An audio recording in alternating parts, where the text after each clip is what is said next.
Kate Berlant is ready to be used by Hollywood. Hello dear, welcome to my Allison News channel. On my channel, you will find viral update news. In her one-woman show, there's a running joke that Kate Berlant cannot cry on cue. Throughout the performance, she stands in front of a camera that projects footage of her onto a screen above the stage, contorting her face, willing a single tear to fall until, at long last, she triumphs. Recently, as she closed out the final performances of Kate at the Pasadena Playhouse, after runs in New York and London, the tears were real and more akin to hysterical sobs. "It's such a surreal experience," says Berlant, 36, from backstage at the Playhouse. "The crowd can't tell because they see the tears and think I'm just acting. It made me think about how there's sort of no difference between a deep emotional experience and just pretending." Kate is an autofictional scripted comedy routine meets theatrical experience. Berlant speaks directly to the audience, telling a version of her life story rife with creative liberties. She adopts an Irish brogue when imitating her mother, who is actually from Spain. She describes her childhood as unfriendly to her artistic pursuits. Her father is a professional painter and sculptor. It's directed by actor-comedian Bo Burnham, who helped shape her delightfully erratic, if occasionally fractured, stand-up sensibilities into something more structured.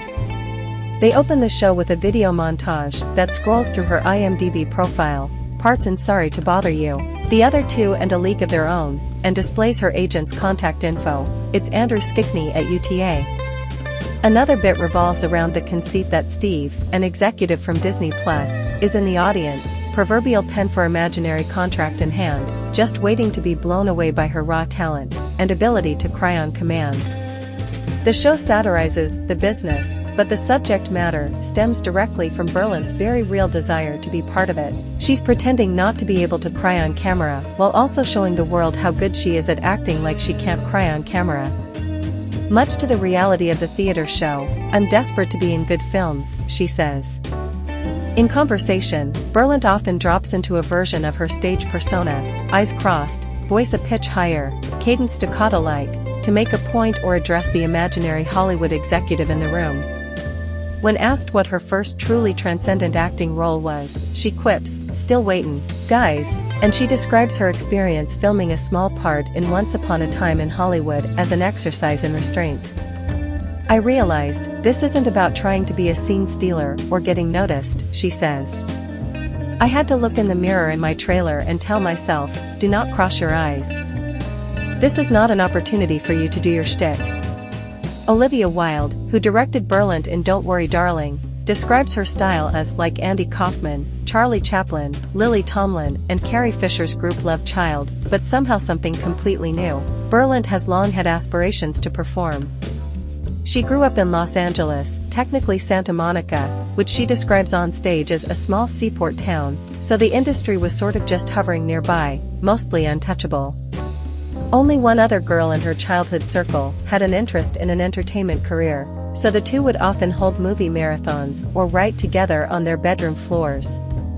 But since this is LA, that friend is Sammy Birch, who just received an Oscar nomination for her debut screenplay, May-December.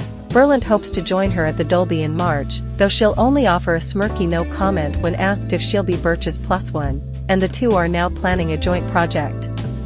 After being rejected by acting schools, Berlant focused on stand-up because it offered a sort of insulation from the pain of being at the whim of the Hollywood system. Having to surrender entirely to that was never an option.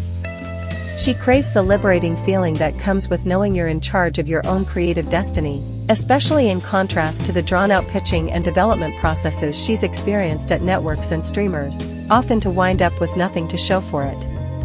In 2017, she and John Early, her best friend and frequent collaborator, sold a pilot presentation to Hulu that never made it, and then, just before the pandemic, they were in pre-production on a Comedy Central pilot that was later dropped.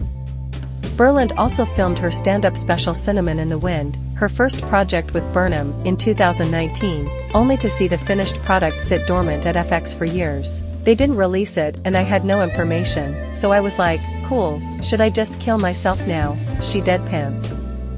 "With all of it, I never know what to do. I'm happy the special finally exists, but it was deeply frustrating at the time. None of this has been upsetting enough to derail her, though. She speaks openly about having a high pain tolerance for rejection, and now that Kate's run is coming to an end, she and Early are going to try again. For the love of God, will someone just let us make a TV show, she says, eyes crossed anew. She's feeling fortified by the show's reception. Personal heroes like Will Ferrell and Kristen Wiig came to the most recent run, and Wilde joined for her third viewing, admitting, "I was fully weeping at the end, as was my entire row," and her decision to end it while it still feels alive and sought after.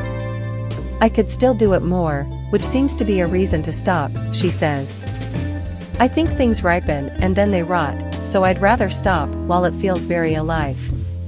Now, she's processing not just the reality of having her dreams come true, but having to talk about success. "I'm not being facetious when I say this was such a big thing for me and my career," she says with a slight cringe. "It's made me want to do more shows, more theater, in the future. Having a direct experience in front of a crowd who left their house to see me, it really is enough." Of course, if you're reading this and you have a part you think she'd be good for, don't hesitate to reach out. I would really love to tell people, use me.